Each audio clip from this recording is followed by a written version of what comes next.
Bonjour à tous et bienvenue sur la chaîne Esquisse Miniature dans ce nouveau numéro de Bistro Play. Aujourd'hui, j'ai le grand plaisir de discuter environ 1 heure avec Nico Takian. Salut Nico. Salut à toi.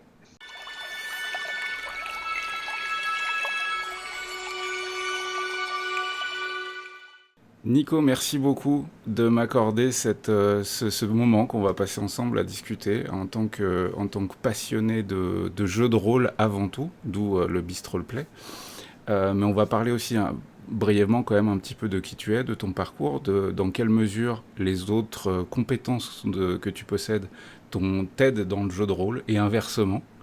Mais histoire que les gens sachent un petit peu plus à qui je m'adresse, est-ce que brièvement tu pourrais te présenter s'il te plaît? Ouais, bah écoute, avec plaisir. Bah, moi, en fait, je raconte des histoires depuis pas loin de. J'ai du mal à le dire, mais pas loin de 25, 26 ans là. C'est-à-dire que j'ai commencé par être journaliste, c'était mon premier métier. Et puis j'ai bifurqué assez vite vers le. Enfin, j'ai eu l'occasion en fait de publier une première bande dessinée chez Soleil. Qui a ouvert ma carrière de scénariste de bande dessinée. Donc j'ai publié à peu près 35 albums chez Soleil dans différents types de récits, de l'heroic fantasy au space opéra, à la grande époque Soleil de Mourad Boudjelal, l'Enfeuse de Troie, etc. Ouais, ouais. Voilà, Kookaburra. Donc j'ai travaillé sur un ensemble de projets d'ailleurs en spin-off de ces séries-là aussi. Ensuite, je suis arrivé dans le scénario d'audiovisuel et de télévision. Et j'ai commencé à beaucoup bosser pour la télé en tant que scénariste. Donc j'ai fait plein de trucs, notamment une série qui s'appelle Alex Hugo sur France Télévisions qui a plutôt bien marché et que j'ai créé avec un auteur qui s'appelle Franck Tillier, qui est un auteur de polar et de thriller assez connu. Qu'on salue d'ailleurs. Euh, ouais, bah Franck qui est un bon copain, ça fait plus de presque 15 ans qu'on travaille ensemble en fait.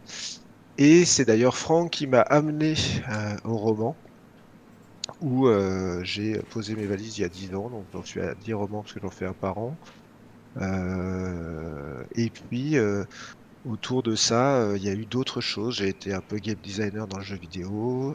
J'ai aussi depuis quelques années développé des projets de jeux de rôle qui verront le jour bientôt. Ça c'est bon Donc ça. j'ai toujours été ouais dans le truc de raconter des histoires quoi depuis tout ce temps. Voilà, en gros c'est ça. Ok. Pour, euh, pour résumer, en gros tu es auteur, en quelque sorte. Voilà. Auteur, écrivain, scénariste. Bon, quand même plusieurs cordes à ton arc, très clairement. Moi, je te l'ai déjà dit en off, mais je vais te le redire, je suis quand même vraiment scotché par la quantité de contenu que tu proposes depuis, je sais même pas combien de temps, 15 ans, 20 ans. Enfin, en tout cas, Ouais. moi, j'ai suivi, entre guillemets, ce que tu as fait depuis très peu de temps, mais par contre, j'ai consulté quand même un petit peu ton travail et je constate que depuis les années 2000, en gros, voilà, tu sors des BD, tu sors des romans, t'écris pour des films, c'est assez impressionnant. Donc déjà un gros GG à toi parce que ça doit être un travail monstrueux. Ouais, c'est du taf parce que en fait souvent c'est quand même des marathons, particulièrement dans l'audiovisuel. En fait, entre le moment où tu penses à un truc et le moment où ça voit le jour, des fois il se passe 1, 2, 3 ans. Donc il faut pousser ta charrette pendant 3 ans. Donc en plus tu dois avoir 25 charrettes en même temps pour qu'il y en ait, il y en ait 5 qui arrivent à destination. Donc c'est un peu un boulot de passion quand même, parce que si tu te lèves pas en ayant envie de faire ça, quoi, clairement, tu peux pas tenir sur la longueur. D'où on revient au sujet petit à petit du jeu de rôle, parce que il y a aussi des connivences, quoi, hein. C'est quand même raconter des histoires, il y a des personnages, il y a des situations, il y a des dialogues. Donc tout naturellement, je dirais, moi, qui étais un pratiquant de jeu de rôle depuis tout gamin, j'ai trouvé ma place dans ce secteur-là, quoi. Donc depuis que t'es gamin, tu fais du jeu de rôle. Est-ce que tu te Bah, souviens de ton premier jeu de rôle? ah mais très très bien, parce qu'en fait c'est pas moi qui ai joué.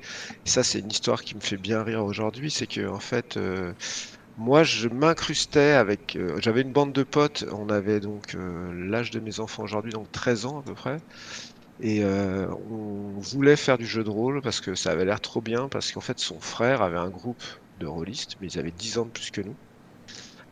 Et une table, quoi, de Donjons et Dragons.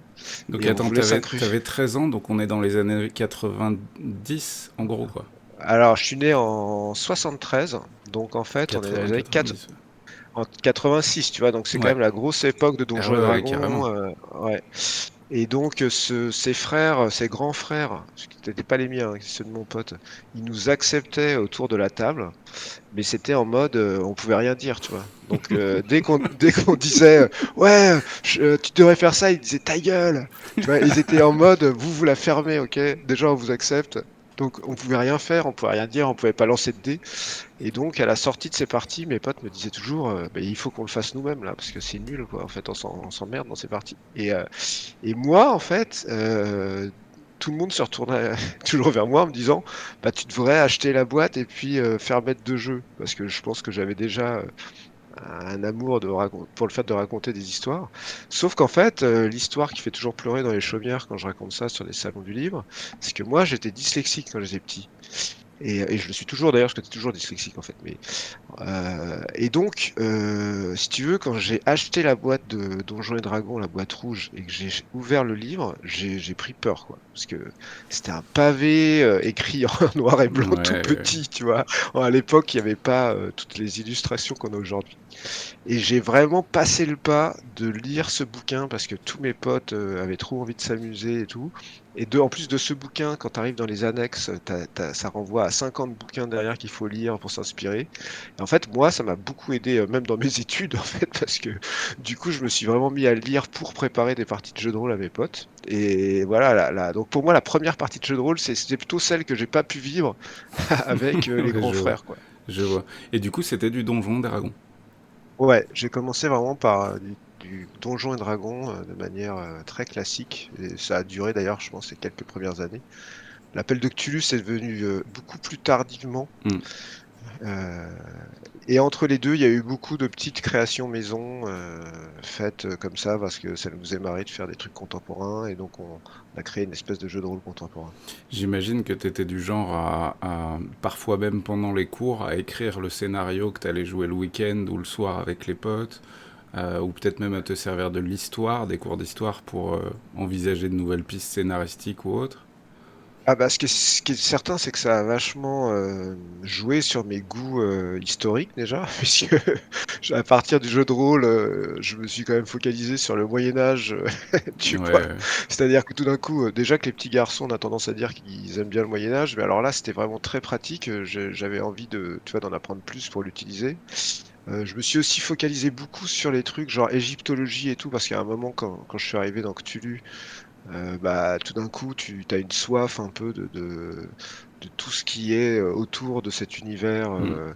un peu mystère et de découverte du monde. Donc, j'ai eu des goûts assez étonnants, je pense, pour mes proches, Ouais, je qui, comprends. du jour au lendemain, tu vois, du jour au lendemain, tu t'intéresses à l'ethnologie, alors que, en fait, jusque-là, tu savais même pas que ça existait. Enfin, tu vois, les jeux de rôle ont beaucoup orienté mes goûts dans ma vie et Et, ma culture aussi, forcément. ouais, et justement, quand t'étais jeune, t'as parlé très brièvement de tes proches là.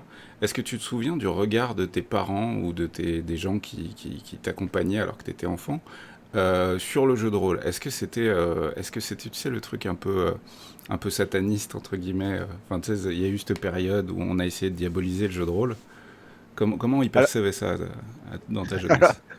alors moi, j'ai eu la chance de pas être dans ce truc-là parce que, disons que sans vouloir rentrer dans les détails, dans la famille, il y avait suffisamment de problèmes pour que ça passe plus ou moins inaperçu. Mon père s'en foutait totalement et il savait même pas que je faisais ça. Et ma mère a toujours vu ça avec beaucoup de bienveillance parce que, je pense parce que déjà elle m'avait sous la main. Parce qu'en fait, le jeu de rôle, c'est assez rassurant pour les enfants, pour les parents, parce que finalement, ça veut dire que tes enfants, ils sont dans une chambre en train de C'est jouer ça. jusqu'à 4 heures du matin, ils sont pas dehors en train de faire les cons ou je ne sais où en train de faire un truc. Donc ma mère elle a toujours vachement facilité le fait qu'on joue à nos 14, 15, 16, 17 ans, quoi, en nous amenant à manger pendant les À parties, la en étant classe. plutôt, ouais, ouais, tu vois, en étant plutôt dans ce, Ouais, je dans vois. ce truc-là, plutôt que de nous regarder avec des grands yeux. Par contre, on avait un pote, je me rappelle qu'on avait un pote autour de la table où ses parents comprenaient pas trop ce qu'il faisait. Et c'est vrai qu'il y a le moment, surtout encore plus quand t'es gamin, enfin bon, adulte c'est pareil, hein, parce que je vois aujourd'hui, on a les mêmes réflexes, mais il y a ce moment où en fait, tu n'arrêtes pas de parler avec tes potes en off de ça, Mmh. et les gens qui t'écoutent te prennent vraiment pour un dingue. Parce Mmh. que tu es toujours dans le personnage, dans l'action, dans le truc qui se passe, et les gens se demandent, tu vois, de quoi tu parles et ils comprennent pas de quoi tu parles. Mmh. Et quand t'es gamin, je me rappelle de moments dans le métro où on est en train de parler, d'histoires avec des morts et des trucs et des regards des gens qui nous regardent. Ouais. Mais ça, c'est ce sentiment d'être un peu à part, bon, ce qu'on a à tort, je trouve, appelé geek, plus tard ou nerds, mais ça participe à ce sentiment de se mettre un peu comme un outcast, quoi, Mmh. par rapport à d'autres centres d'intérêt, quoi. Ouais, ouais, je suis d'accord. Alors que ça a quand même pas mal d'atouts, notamment l'aspect au sens large du terme littéraire, c'est-à-dire que ça nous pousse à lire des tas de bouquins, à se renseigner sur des tas de choses, et tout ça par le biais du jeu, qui pour moi est un des meilleurs vecteurs de, de, Bah, cl de, de prise de connaissance, en fait, quoi. bah, clairement, clairement, c'est et on voit bien que dans les études, enfin, on voit bien qu'à l'école aujourd'hui, ça manque énormément. C'est-à-dire que l'apprentissage n'est pas celui qu'on pourrait avoir, ça pourrait être beaucoup plus ludique. Mm. Moi, j'ai appris l'histoire d'Égypte à mes enfants avec Assassin's Creed, hein, donc Mm. pourquoi? Parce qu'ils ont tellement kiffé aller visiter les pyramides avec moi. Que à chaque fois que je jouais à ce jeu, je passais du temps à il y a une partie tutoriel un peu où ils te racontent l'histoire de Ouais, chaque lieu. Je passais du temps un peu à leur raconter à leur remettre ça et je sais qu'aujourd'hui, ils ont un truc avec ça, tout de suite, ça leur évoque des choses, mais parce qu'ils ont joué, en fait, parce ils ont marché dans les pyramides, donc c'est tout ça, d'un coup, il y c'est a un ça. truc qui crée le lien, la connexion qui fait que tu t'en rappelleras toute ta vie, quoi. Mm. Ouais, non, mais pour la culture G, ça fait aucun doute, surtout si on est curieux. De toute façon, je pense qu'il faut être curieux quand même pour faire du jeu de rôle. Tu m'as parlé donc de Donjons et Dragons, de comment tu as fait ça quand tu étais jeune, donc a priori dans le cadre familial ça se passait plutôt bien. Moi juste pour la petite histoire, je me souviens que je devais avoir 12 ou 13 ans, donc j'ai commencé jeune, et je me souviens que ma mère et les parents des potes avec qui je jouais se sont appelés à un moment au téléphone pour se dire qu'est-ce qu'ils font en fait. Qu'est-ce qu'ils font? Ils se foutent autour d'une table et ils discutent pendant 5 heures. Même nous, on fait plus ça au bistrot ou au PMU. Et qu'est-ce qu'ils font, quoi? Et donc, il y avait vraiment un vrai questionnement, tu sais, à cette époque-là. Ouais, puis je pense que nous, en tant que gosses, mais encore même aujourd'hui, ça perdure. On a le sentiment de connaître un truc qui est quand même un peu underground, un peu réservé à des initiés, quoi. Parce que on se comptait quand même sur les doigts de la main. Il y avait dans une école, il n'y avait pas 500 gamins qui faisaient des jeux de rôle. Il y en avait toujours 1%, 2% Ouais, ouais. qui jouaient, quoi. Je sais pas si aujourd'hui ça a vraiment évolué ou pas. On dit que ça se démocratise, etc. Je me rends pas compte parce que moi, par exemple, c'est pas l'effet que ça me fait. Moi, mes enfants au collège, ils ont joué, hein, je les ai initiés, ils me voient jouer. Je joue au moins une ou deux fois par semaine. Ils connaissent par cœur ce que c'est que le jeu de rôle, mais ils ne m'ont jamais parlé d'amis à eux qui faisaient des jeux de rôle. Ouais, Jamais. ok. Tu vois, c'est Bon, ce qui est pas. sûr, c'est qu'en tout cas, c'est plus connu et c'est moins inquiétant dans la tête de tout le monde. Ouais, bah oui. Voilà. Donc, ok. Ok, ok. Concernant le jeu de rôle, tu m'as parlé donc de Donge, ensuite de Cthulhu. À quel âge tu as commencé à taper le dur avec du Cthulhu? Ce que je veux dire, c'est que on a un univers quand même beaucoup plus simple d'accès comme Donjons et Dragons ou ce genre de choses, Hmm. alors que aller chercher du Lovecraft, tu vois, faire ça à 13 14 ans, j'ai de gros doutes. Il y a Non, quand non, même pas c'était bien beaucoup. plus tard. Ouais, voilà. Non, non, c'était bien plus tard. Il y a eu après Donjon, il y a eu l'œil noir. Il y a eu Hmm, Maléfice aussi ouais. entre Donjon et. D'ailleurs, j'ai vu que c'était ressorti et je l'ai acheté d'ailleurs. Il y a eu un ensemble de jeux un peu plus accessible, quoi. Je pense que c'était pas avant 17 ans. J'ai pas eu Cthulhu entre les mains avant 17 ans. Et je dois bien avouer que j'ai pas forcément super accroché tout de suite. C'est-à-dire que, bon, forcément, hein, c'était beaucoup plus adulte, dans le sens beaucoup plus littéraire. Il y avait une difficulté d'accès plus grande. Il fallait comprendre la période. Hmm, Ça nécessite quand même une certaine maturité. Et l'aimer encore plus, parce qu'en fait, ça paraissait quand même un truc vaguement lointain et pas très sexy, entre l'entre-deux-guerres. Même Lovecraft, ses écrits quand même sont assez ardus ouais. en termes de littérature. Je veux dire, même Tolkien, c'est compliqué. Tolkien, ça peut être assez ardu en termes de littérature, mais quand même, j'ai eu plus de facilité à le lire. Et puis, il y avait beaucoup plus de. À part Tolkien, en fantasy, il y avait des dizaines d'auteurs que tu pouvais Hmm. lire qui étaient beaucoup plus accessibles. Donc, Lovecraft, là, tout d'un coup, tu rentres là-dedans. À 17 ans, j'ai commencé. J'y ai joué, je pense, 2 3 ans, mais de manière beaucoup moins active que les années Donjons et Dragons. Toujours en Puis jeu. après, alors, plutôt en joueur, pour le coup. On avait trouvé justement un maître de jeu qui était un peu plus âgé que nous, genre 10 ans de plus que nous, et qui proposait de masteriser. Et moi, j'étais joueur, actuellement. Puis après, moi, j'ai eu une période de non-jeu de rôle qui a duré de 25 ans à 35 ans, quoi. Les enfants. Ou même à 40 ans, même. Ouais, les enfants, ta meuf, de ta vie de couple, tous les trucs qui font qu'à un moment tu casses ça comme étant un truc de ton adolescence. Et arrivé à un certain âge, en fait, tu finis par te rendre compte de l'importance que ça avait dans ta vie, de manière générale, que tu as remplacé, parce que moi je l'ai quand même remplacé à un moment par les jeux vidéo. C'est-à-dire qu'à un moment, Ouais. je commençais à jouer à des RPG en jeux vidéo, mais en n'y retrouvant jamais vraiment la même enthousiasme que j'avais eu dans les jeux de rôle. En plus, j'étais véniste pendant toutes ces années de jeux de rôle, donc Trop bien. c'est pareil, les gènes c'était aussi tari pendant cette période. Puis à un moment, en fait, passé un certain âge, Alors, tu décides de faire ce que tu as envie de faire et tu reprends, tu est-ce, reprends tout d'un coup. est-ce que tu sous-entends que quand on arrive à 40 50 ans, c'est le retour de l'adolescence, du coup? Bah, je pense, en tout cas, dans mon cas, c'est le retour, en tout cas. Non, en fait, je sais pas, parce que pour moi, il y a vraiment eu un truc d'analyse, c'est que je me suis rendu compte que les jeux de rôle avaient vraiment une place très importante dans ma vie, que ça avait sans doute beaucoup, beaucoup participé au fait que je sois devenu un auteur et que j'ai eu autant de facilité à aller d'univers en univers. Et en fait, je leur ai redonné plutôt une place importante qu'ils méritaient, entre guillemets. C'est-à-dire que, par exemple, je considère pas que le jeu vidéo, pour moi, ait du tout cette place-là. Et j'avoue que je ne donne pas autant de temps à cette activité ludique, tu vois. Alors que le jeu de Hmm. rôle, pour moi, c'est quelque chose qui m'enrichit énormément.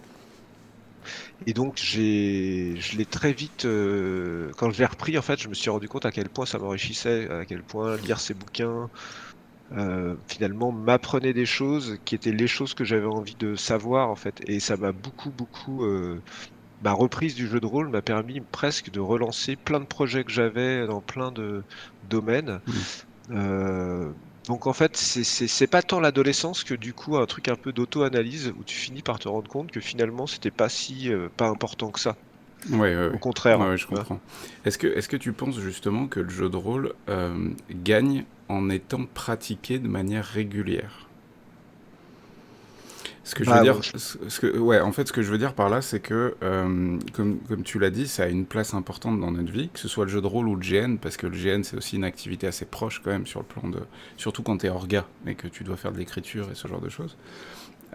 Mais ce côté de le pratiquer de manière très régulière implique que forcément, comme toutes les parties de jeu de rôle, il y en a qui seront moins bien, il y en a qui seront bien meilleurs. Il y a une question d'ambiance générale aussi autour de la table. Qui est, bah voilà, question toute bête, tu préfères les campagnes ou tu préfères les one-shots?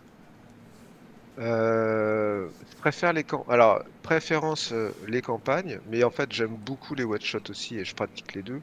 C'est juste pas la même chose pour moi, c'est-à-dire que pour vraiment répondre à la question sur la pratique, je pense que le jeu de rôle n'est pas une activité. Enfin, si, en fait, je peux pas dire ça parce que c'est tellement dépendant de ta capacité à le faire ou pas. Parce que, en fait, le problème du jeu de rôle, c'est que ça nécessite de réunir des gens autour d'une table, qu'elle Mm. soit virtuelle ou réelle, et que donc on n'est pas tous égaux à cet exercice-là, quoi. C'est que il y a des gens qui sont comme moi, j'ai réussi à fédérer un groupe de joueurs qui se libèrent autant de fois qu'il faut pour faire une campagne aussi longue que les masses de la Totep, qui va durer 3 ans dans la version que moi je propose. Mais je veux dire, c'est tout le monde ne peut pas faire ça, voire personne ne peut faire ça. Il y a très peu de gens. Donc en fait, ou alors, il y a rien de pire que de commencer un truc, une campagne comme ça, et de l'arrêter au bout d'un Hmm. an parce que tu as 2 joueurs qui sont partis, tu vois. Là, tu Faut as des envie de passionnés. te, bah, il faut des passionnés, tout ça. Donc ça, je dirais, en fait, moi, finalement, j'ai même pas de pronostic à mettre là-dedans. C'est qu'on fait ce qu'on peut, quoi, d'une certaine manière, tu vois. Moi, je sais que si j'ai l'occasion de pouvoir faire une campagne en tant que joueur ou en tant que maître, je le fais parce que je sais que sur la longueur, j'ai beaucoup de plaisir à construire des relations avec les autres joueurs, avec le monde, avec l'histoire. Après, il est vrai aussi que le one shot, ça permet de faire, par exemple, moi j'ai une formule sur ma chaîne où je fais des salons qui sont, en fait, tous les mois, j'essaye de faire une ou deux parties avec des joueurs avec lesquels je ne joue pas en campagne, justement, mais avec lesquels j'ai envie de jouer ou qui ont envie de jouer avec moi depuis longtemps. Je les réunis et on fait une partie d'un one shot que je prépare vraiment pour que ça soit une bonne soirée. Et je leur fais jouer cette partie. Et en fait, c'est comme une soirée où des amis se retrouvent et ils se seraient pas retrouvés s'il n'y avait pas eu de cette soirée. Donc, pour moi, c'est un autre C'est plaisir. aussi un prétexte. C'est un prétexte aussi à faire jouer des gens ensemble et à leur proposer une bonne histoire. Mais donc, c'est une autre utilité. Or, ces gens-là, si j'avais voulu les faire jouer sur une campagne même de 12 parties, ils n'auraient pas pu le faire immédiatement. Hmm. Donc, du coup, pour moi, c'est vraiment deux choses différentes. Ce qui est sûr, c'est que globalement, c'est pas une activité que tu peux faire. Je trouve que c'est assez frustrant si tu te dis, bah, je peux jouer une fois tous les 3 mois. Ouais. C'est quand même assez frustrant, tu vois, parce que tu peux avoir beaucoup de plaisir. Bah, je connais un qui kiffe lire tous les scénars et même les préparer sous Foundry, sous forme de modules. Et en fait, ils les font pas jouer, tu vois. Mais ils kiffent la préparation, donc tu peux kiffer ça, tu peux passer ta vie à faire ça. Mais moi, je sais qu'à un moment, j'ai envie de montrer ce que j'ai fait, quoi. J'ai envie de dire, voilà les gars, j'ai préparé ça pour vous, Et on y pourtant, va. et je le constate, parce que du coup, moi je te dis, ça fait pas si longtemps que ça que j'ai découvert ta chaîne. Donc d'ailleurs, on va en parler brièvement, parce que tu en avais pas parlé. Il y a la chaîne YouTube de Nico, qui s'appelle DM Nico, comme Dungeon Master Nico, j'imagine.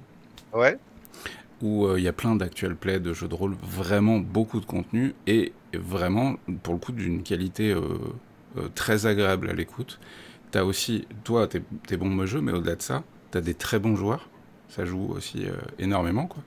Et puis alors, ce que je constate, c'est que tu t'embêtes, enfin tu t'embêtes, j'imagine que ça te fait kiffer, mais tu utilises Foundry ou Roll20, je sais pas quel logiciel. Ce qui est sûr, Foundry, c'est que... Foundry, ouais, Ok. Foundry. Ce qui est sûr, c'est qu'il y a quand même toute une interface, parce que du coup, j'imagine aussi que c'est de la...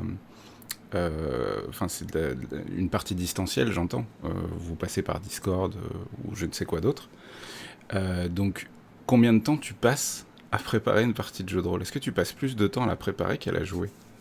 Alors, en moyenne, et je l'ai pu la quantifier parce que j'en ai préparé un paquet, et en campagne, j'ai préparé Curse of Strat, qui n'était pas une partie euh, rapide, hein. On a mis 2 ans et demi à la faire.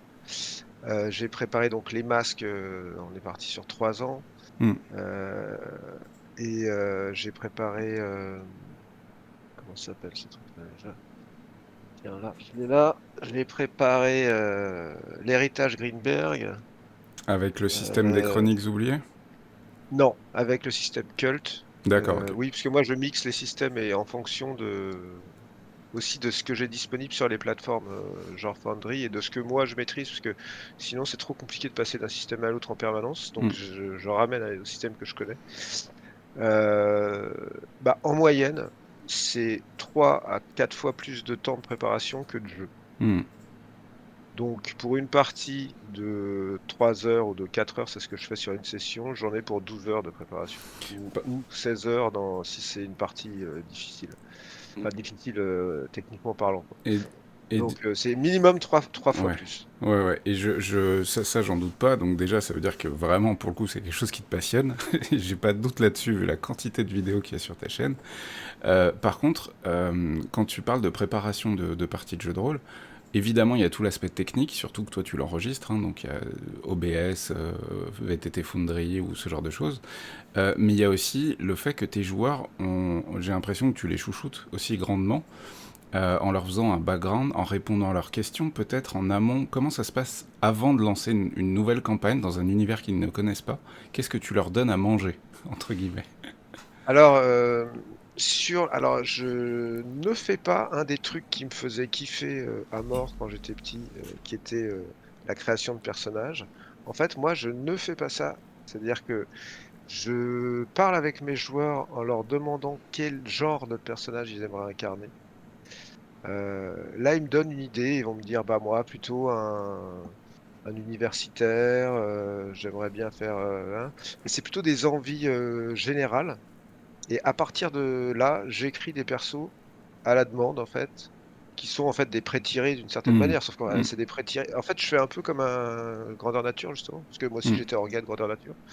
Donc, je donne, enfin, je permets aux joueurs d'avoir une idée de ce qu'ils veulent. Parce que par exemple, il y a quand même des archétypes dans les jeux de rôle. Donc, très clairement, une partie comme les masses de Nyarlathotep, les investigateurs, il y a quand même des archétypes de persos d'une certaine manière qu'on doit un peu essayer de respecter parce que sinon, de toute manière, ils ont une capacité de survie qui est très faible, hein. Si on est que des Oui. intellos, entre guillemets, ou que des bourrins, enfin, on est obligé d'avoir un groupe comme ça. Donc, je discute avec eux sans nommer ces archétypes, mais en leur demandant, voilà, tu serais dans quelle classe sociale, tu serais de quelle couleur de peau, tu viendrais de quel pays? Je leur pose des questions comme ça, tu aurais donc quel métier? Et petit à petit, on affine. Après, je leur fais une petite proposition. Je leur dis, voilà, je te propose de jouer un médecin. Peut-être que tu pourras avoir un accent, tu serais d'origine germanique peut-être, mais en fait, tu serais après la guerre. Et s'ils me disent, ah ouais, génial, hop, j'arrête de leur poser des questions et là, je crée le perso moi-même. J'attribue moi-même les points dans les compétences. En fait, ils tirent pas de dés. Et un jour, ils reçoivent leur feuille de perso et il y a tout dedans. Et à partir de là, après, je fais les montées de niveau, etc., avec les dés, les règles, etc. Mais pour ce qui est du tirage de perso, je le fais pas, en fait. J'ai jamais eu le besoin avec mes joueurs, en tout cas, de le faire. Ils étaient toujours contents d'avoir quelque chose à jouer et Ouais, je comprends. de le découvrir. Alors que c'est marrant parce que je me rappelle, au contraire de ça, que moi, je kiffais comme un malade dans les jeux de rôle de créer mon perso avec les dés, de compter. Et là, par contre, avec mes joueurs, je le fais pas et j'ai pas l'impression qu'ils kiffent ça non plus du tout. C'est-à-dire que Ça leur ça, manque c'est pas, pas tu veux ça. dire. Non, ça leur manque pas. Tu vois, ils me disent pas, j'aimerais bien aimer. En fait, il se trouve que je le fais des fois sur des jeux autour d'une table, mais en virtuel, comme quand ils arrivent dans la partie, ils sont dans des pantoufles, ils ont plus rien à faire. Alors, Avec des pieds. justement, j'ai une petite question à te poser parce que euh, concernant les parties de jeux de rôle en ligne, moi j'ai beaucoup de mal avec ça. Je veux dire, en tant que joueur ou en tant qu'orga, j'ai beaucoup de mal avec ça. Pourquoi? Parce que mon ordi, c'est aussi mon poste de travail. Hmm. Donc, tu vois ce que je veux dire? Décrocher réellement du quotidien et de ce genre de choses, c'est très difficile. Et c'est le cas aussi pour les autres participants.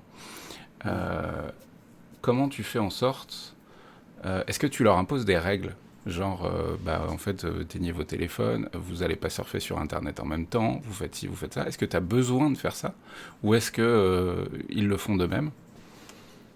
Euh, je mise principalement sur ma capacité à les immerger dans une histoire tellement forte qu'ils n'ont pas envie de regarder leur téléphone. Il faut savoir que, par exemple, j'ai un de mes joueurs, il est 6 mois par an à Shanghai. Donc, quand on joue, il est 3 heures du matin chez lui. Tu vois, il se lève à 2h30 pour jouer de 3 heures à 6h30 Donc du il est matin. motivé, Et quoi. après, il va bosser. Ouais, donc en fait, mais ce que tu dis, Alors, le choix entre le jeu de rôle autour d'une table et le jeu de rôle en distanciel, en ce qui me concerne, il n'y a pas de choix. C'est-à-dire qu'en fait, moi, je peux pas jouer autour d'une table. Donc, j'ai pas le temps, j'ai pas de groupe de joueurs autour de moi. Mes joueurs sont aux quatre coins de la planète. Donc, en fait, si je veux faire des jeux de rôle, c'est le distanciel. Que je Hmm. ne connaissais pas avant le Covid, hein. Avant le Covid, je savais même pas que ça existait. Donc, je l'ai découvert grâce à un autre maître de jeu qui est Henri Lovenbruck, avec lequel j'ai fait une campagne de Cthulhu qui est l'Orient Express, en tant que joueur. Et il a fait une partie en distanciel et je me suis rendu compte que ça existait, ce que c'était. Mais en fait, moi, donc le choix, en fait, je dirais, l'obligation, quoi, de mon envie de jouer, quoi. Donc, et de jouer toutes les semaines. Donc, en fait, je ne pouvais le faire que là. Après, par contre, ce qui s'impose, il y a plein de trucs. Alors d'ailleurs, j'en profite pour dire que je suis en train de faire des modules sur ma chaîne qui racontent exactement ça, c'est-à-dire comment jouer en distanciel sur Foundry et les trucs que moi j'ai appris. Bah, c'est cool Et ça. Ouais, ouais, parce qu'il y a, en fait, c'est après 3-4 ans de pratique intensive en distanciel, je me rends compte quand même qu'il y a des choses dans la narration en tant que maître de jeu et dans la manière dont tes joueurs jouent, qui ne sont pas les mêmes que celles qu'on a autour d'une table et qui ne peuvent pas être les mêmes. Et c'est beaucoup, euh, ça joue beaucoup au son. C'est-à-dire qu'en fait, par exemple, il y a un truc de respect de la parole de l'autre qui, un peu comme ce qu'on est en train de faire dans cette interview, c'est-à-dire que d'une certaine manière, ça peut pas être le même bordel autour d'une table réelle qu'autour d'une table virtuelle. C'est Ouais, impossible. Parce que bien sinon, sûr. en fait, personne ne suit ce qui se passe parce que t'en as deux qui parlent ensemble d'un côté et deux qui parlent ensemble de l'autre, et le maître de jeu qui essaye d'en placer une, et ça devient pas une partie de jeu de rôle, ça devient vite un brouhaha, alors que c'est tout à fait possible autour d'une table. Tu peux avoir des apartés.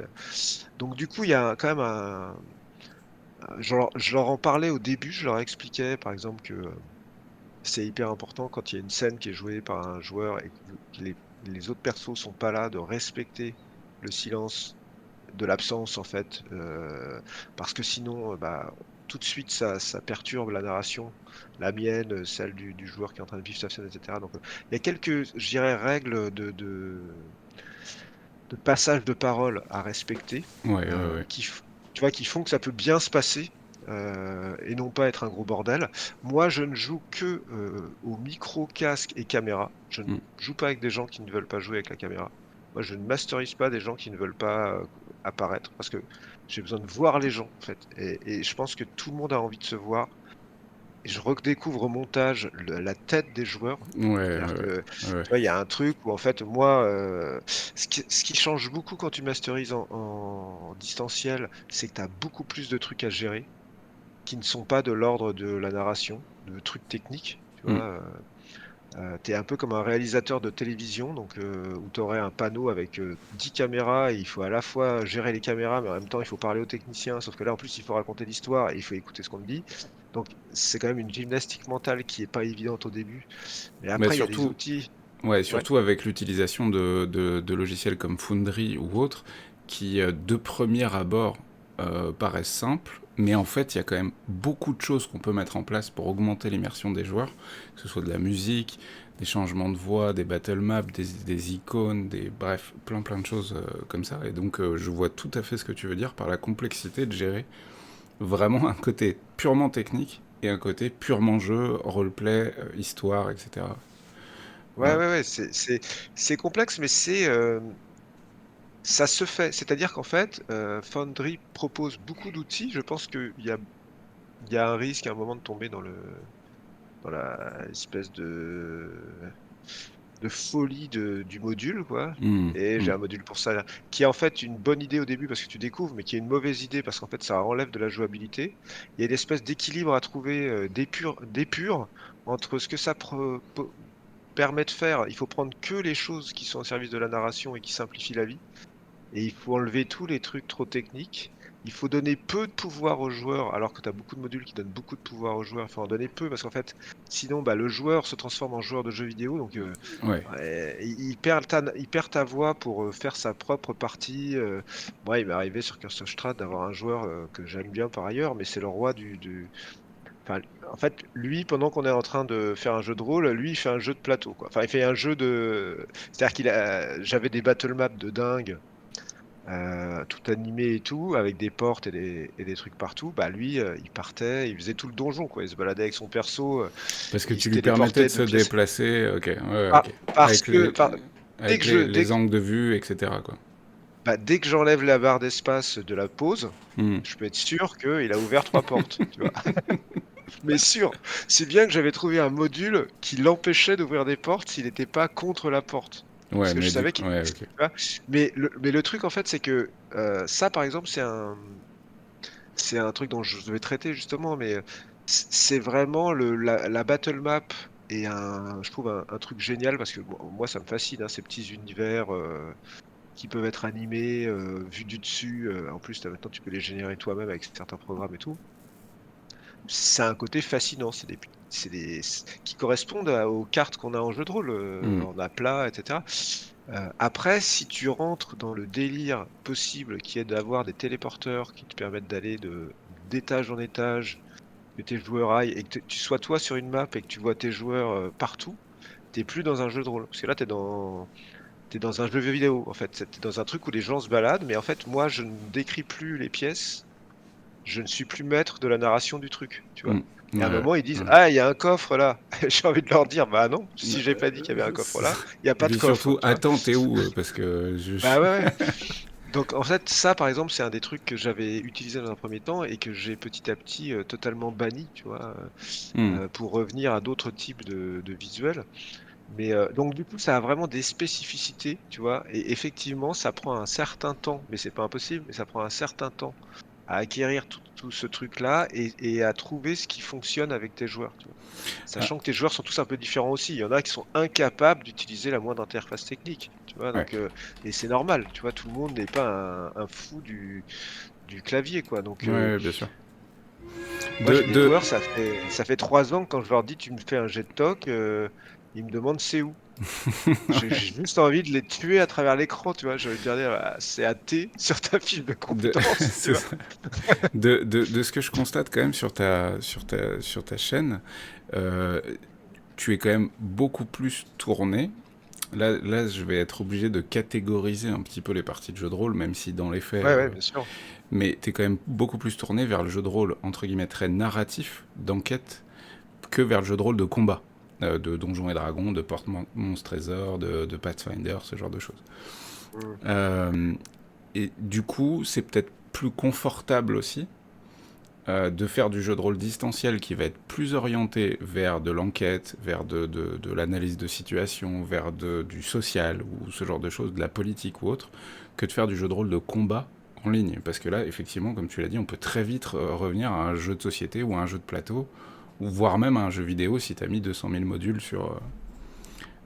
Mm. sur Foundry. Concernant, je te propose, si ça te dérange pas, qu'on revienne un petit peu sur le fait que tu sois quand même auteur de pas mal de livres, de pas mal de BD, etc. Et du coup, du jeu de rôle. Tu m'as dit tout à l'heure que ta passion pour le jeu de rôle a probablement orienté finalement une partie de ta vie sur ta carrière professionnelle, etc. Est-ce que encore aujourd'hui, tu penses que le jeu de rôle te sert sur le plan professionnel? Oui, oui, indubitablement. Parce que à travers les parties que je mène et les ressorts d'intrigue que je mets en scène, je valide ou je découvre de nouveaux mécanismes narratifs. Hmm. C'est-à-dire qu'en fait, moi, je passe ma journée, hein, faut te dire que, en gros, donc moi, j'écris un roman par an. J'y passe 2 heures par jour tous les matins, ou 1 heure et demie par jour tous les matins. J'écris des scénarios, je vais y passer aussi une ou 2 heures par jour. Je fais de la BD aussi, parce que je recommence à faire de la BD. J'en ai une qui est sortie il y a 3 semaines, là, puis j'en ai d'autres qui vont arriver. Je vais y passer 1 heure. Donc en fait, j'ai déjà plus ou moins 4 ou 5 heures d'écriture dans la journée, dans lesquelles je suis dans la narration. Alors chaque support est complètement différent. Le livre, c'est très libre. L'audiovisuel, c'est déjà beaucoup plus normé. La BD, c'est entre les deux. C'est entre les deux. Mais en fait, le jeu de rôle est encore une autre manière de raconter des histoires. Bon, sans même parler du plaisir d'adapter les masques, je fais les masques de Naruto, mais en fait, je- il y a des dizaines d'épisodes sur les 70 là ou 66 que j'ai sur la chaîne où c'est totalement en dehors de la campagne parce que je crée des petites boucles, etc. Donc il y a le plaisir de créer, Bien sûr. mais c'est surtout le plaisir de tester des choses. C'est-à-dire que euh, j'arrive dans le rapport avec mes joueurs à voir que si je mets un élément là, ça va nous amener là. Hmm. Et si tu veux, c'est exactement ce que je fais dans le roman. Quand tu écris un roman, en fait, même si tu le fais pas forcément consciemment, tu sais que le lecteur qui voit tel personnage passer là, qui lui dit ça va influencer sa lecture pendant tout le roman et il va falloir à un moment qu'il y ait un paiement Revenir de ça, dessus. Hmm. ouais, que tu reviennes dessus. Et donc, en fait, le jeu de rôle continue beaucoup à m'influencer parce que ça valide beaucoup de mécanismes, Hmm. notamment. Et moi, je suis quand même spécialisé un peu sur les jeux de rôle horrifique, enquête, mystère et émotion, on va dire. Et c'est la même chose que ce que je fais en roman, en fait. Donc du coup, il y a vraiment un lien assez direct, tu vois. Ouais, et alors justement, tu me dis que tu as commencé le jeu de rôle avec du médiéval fantastique, et Ouais, aujourd'hui tu es très connu sur l'écriture de livres policiers, ouais. horrifiques, etc. Et à quel moment, à quel moment c'est parti comme ça? Bah, Est-ce que si, tu as si, lu des trucs? Est-ce qu'il y a des auteurs non, qui t'ont marqué ou voilà? il y a un glissement qui s'était fait, qui est que, bon, moi, le premier univers dans lequel j'ai été publié, c'est la bande dessinée. Et là, j'ai fait beaucoup d'heroic fantasy, de la dark fantasy. J'ai fait petit à petit aussi de la SF, de l'anticipation. Donc plutôt du genre assez proche des univers du jeu de rôle de base, hein, Donjons et Dragons, etc. Sauf que bon, bien évidemment, c'était pas la même chose, mais c'était quand même ces Soleil, notamment la grande période de l'Heroic Fantasy, tu vois, donc on était dans la même mouvance. Après, quand je suis arrivé à la télévision, bien évidemment, ça s'est arrêté, puisque il n'était pas question de faire Game of Thrones. Il y avait deux grands ensembles, c'était la comédie ou le polar. Donc moi, j'ai pris plutôt le polar. Et je me suis quand même beaucoup spécialisé, hein. T'as sans doute pas tout vu, mais en fait, j'ai écrit 100 films qui ont été diffusés à la télé. Ah ouais, non, Même 100 films et épisodes de télé. Donc, sur cette production assez massive, il y a eu 90% de thrillers et de polars, ouais, ok. dont le dernier est Alex Hugo, etc. Mais donc en fait, petit à petit, j'ai réussi à acquérir les outils. Alors il faut dire aussi que je suis un grand fan depuis. C'est le seul mec que je lisais à 13 ans en tant que dyslexique, c'est Stephen King. Donc Ouais, ok. j'ai une collection de bouquins, de tous les bouquins de Stephen King.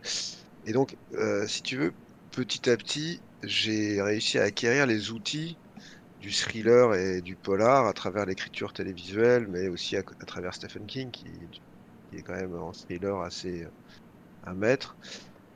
Et après, à un moment, il y a eu cette occasion d'écrire des romans qui m'a été donnée par Franck Tillier, parce que, enfin, donné. Franck m'a dit, parce qu'on avait créé une série ensemble, donc avec Hugo, il me disait, je comprends pas pourquoi t'écris pas des polars, enfin des romans, parce que t'es plein d'histoires, etc. C'est vrai qu'en audiovisuel, ça met un temps fou à se réaliser. Il disait, bah, en roman, au moins, t'écris ton histoire, puis une fois, si elle est bonne et tout, tu trouves un éditeur, et voilà. Et donc, il m'a mis un peu le pied à l'étrier et j'ai commencé comme ça. Et en France, en fait, tu as vraiment des secteurs qui sont très hiérarchisés. Donc, soit tu fais du polar et du thriller, soit tu fais de la littérature blanche, Hmm. soit tu fais de la BD jeunesse, tu vois. Hmm. La littérature jeunesse, tu vois, tu peux pas être entre les genres, tu vois. Et, T'es et obligé de pourtant, choisir un truc. et pourtant, toi, enfin, t'as quand même des genres un peu différents. J'ai remarqué par exemple des BD Heroic Fantasy avec Orc. J'ai jeté un œil aussi au Le Syndrome de Cain en BD aussi, des romans Ouais. polars. Donc toi, tu tapes quand même. En fait, tu te mets moins de verrous peut-être que d'autres auteurs. C'est peut-être ça Alors, aussi. moi, très sincèrement, moi, je me mets aucun verrou. Après, par exemple, tu vois, en bande dessinée, tu peux aller à partir du moment où ça reste dans le genre, tu peux être chez Soleil, tu peux publier toutes sortes ou chez un éditeur grand public, qui est donc pas forcément l'association, hein, mais un éditeur commercial entre guillemets. Tu peux éditer dans plein d'univers. Chez un éditeur de romans, il y a des éditeurs vraiment spécialisés. Tu vois, Hmm. tu peux pas, par exemple, tu peux pas arriver chez Brajlon et dire je vais faire un polar intimiste. Ils vont te Hmm. dire non, non, pas du tout. Et tu peux pas arriver chez Calman Levy et leur dire je vais faire du médiéval fantastique. Tu vois. Or, en fait, il a fallu choisir à un moment ce créneau. Et c'est vrai que j'aurais pu aller plutôt chez Brajlon et essayer de Ouais, ok. fait, le fait que ce soit Franck qui m'en ait parlé, le fait que ça faisait des années que je travaillais sur plutôt des univers réalistes de thriller, etc., fait que je me suis orienté plus vers ce genre-là. Après, si tu as l'occasion de dire ce que je fais, tu verras que en réalité, je fais pas du polar, je fais vraiment du thriller, voire du thriller qui frise parfois un peu avec le fantastique. Alors bon, depuis que je... J'aurais plein de choses à te demander, mais en fait, je spoilerais la lecture Oui, de certains de tes livres, donc hors de question, tu vois. oui, oui. Mais pour les gens qui aiment le thriller polar avec une petite dose effectivement de potentiel fantastique, ouais, jeter un œil au roman de Nico qui valent le détour, quoi. Euh, ok, ok, ok. Bah écoute, non, mais c'est déjà tout ça, c'est quand même super, super intéressant. Donc écriture de scénario. Alors, tu vois, la première question première question qui me vient là, juste à propos d'écriture. Comment tu fais dans une journée pour switcher d'un univers à l'autre sans saigner du nez? Ouais, bah ça c'est vraiment l'habitude, hein. Tu sais, je pense que ça fait longtemps que je fais ça et t'as pas trop le choix en fait. Je pense que le truc idéal qui serait de traiter les dossiers les uns après les autres, c'est juste impossible. Mm, mm. Parce qu'en plus se superpose à tout ça un gros merdier qui s'appelle la vie et qui est que t'as ton gosse qui revient parce qu'il a mal à une jambe, t'as l'école qui appelle, il faut faire les courses. Comme tu travailles chez toi, bah tu passes ton temps à être dans plein de prérogatives de la vie. Bien Donc en sûr. fait, il faut vraiment assez rapidement apprendre à s'adapter et à être multifonction. Et moi, ma méthode qui marche quand même bien, c'est vraiment la méthode des petits pas, quoi. Moi, je fais des petits pas. Donc je fais des petites plages de travail sur plein de trucs tous les jours. Donc j'ai aucun truc qui me paraît difficile parce que une fois que j'ai travaillé 1 heure, je l'arrête. Ok. Mais j'en fais plusieurs, tu vois. Et j'en Ouais, fais surtout tous les jours. C'est ça qui fait la différence, ouais, tu la vois. récurrence. Ouais, c'est tout le truc de l'effort intense pendant un temps au tout petit effort pendant longtemps, tu vois. Et du coup, Et c'est ça qui te moi, permet d'avancer sur plein de choses en même temps, ah, finalement. bah ouais, Ok. ouais, sinon ça serait impossible. Hmm. Je suis obligé de faire plein de petits efforts sur plein de petits dossiers pour arriver à les clôturer les uns après les autres, sans vraiment m'être rendu compte que j'avais travaillé dessus parce que j'ai l'impression d'avoir fait que des petits efforts, sauf que ça fait par exemple 15 jours que je fais tous les jours 1 heure. Donc Ouais, voilà, je je finis par comprends. avoir bossé 15 heures dessus, tu vois. Ouais, ouais, je comprends. Je comprends. Ok, ok. Tu m'as parlé de GN, de jeu de rôle grandeur Mm. nature. Euh, C'est quoi ton histoire de GN? Alors mon histoire de GN, c'est que parallèlement à cette fameuse histoire de quand j'étais petit et que je faisais des jeux de rôle avec les grands frères, on s'est aussi lancé, toujours avec les mêmes potes, bah, à l'époque c'était Cassius Belli, donc qui était le magazine qui sortait Ouais, en kiosque à l'époque. Et donc c'était le seul magazine où tu avais une page GN. Euh, c'est vrai. et comme il y avait une page GN avec des annonces de GN. Et en fait, on a commencé comme ça, on s'est inscrit et puis on a fait notre premier GN, on a trop kiffé. Et après, j'ai joué de mes 14, 15 ans, on va dire. Euh, ouais, peut-être 16 ans, parce que je pense pas que mes parents m'aient laissé partir si tôt, mais 16 ans, jusqu'à mes 20 ans, j'ai fait vraiment tous les GN que je pouvais faire partout. Après, je suis devenu orga pendant 2 ans dans une association qui s'appelait Alchemia à l'époque. C'est il y a bien bien longtemps. C'était du Medfan, les Euh, GN que vous organisiez ou... ah, C'était principalement du Medfan, ouais. Je pense qu'à l'époque, il y avait quand même beaucoup de Medfan. Alors moi, Ouais, j'ai vécu toute la période où on avait des épées en éponge. Enfin, c'était. Et si tu veux, avec du après tout scotch ça, gris. avec du scotch gris, il y avait la mode de pull en laine à grosse maille pour les côtes de maille. Ouais, Enfin, ou des mecs qui avaient carrément des pans de moquette pour faire des armures de plaques. Enfin, et puis, il fallait vraiment beaucoup d'imagination, tu vois, pour y être. Et tu on m'étonnes. l'avait, quoi. Ouais. Alors Et qu'aujourd'hui, il y a quand même des très très ah belles ouais. choses Ah bah qu'on peut aujourd'hui, trouver facilement. ça a totalement changé. Et en fait, là maintenant, en fait, je suis revenu au gène il y a 4, 5 ans, 6 ans même. Et j'ai retrouvé les gens avec qui je jouais il y a 25 ans. Et je ne fais que peu de GN, je vais en faire 2, 3 par an maximum, mais je me concentre vraiment sur du lourd. Donc, en fait, j'ai quelques assos que j'aime, dont une qui s'appelle Prism, Mhm. que j'aime beaucoup. J'ai fait tous les gènes qu'ils ont fait.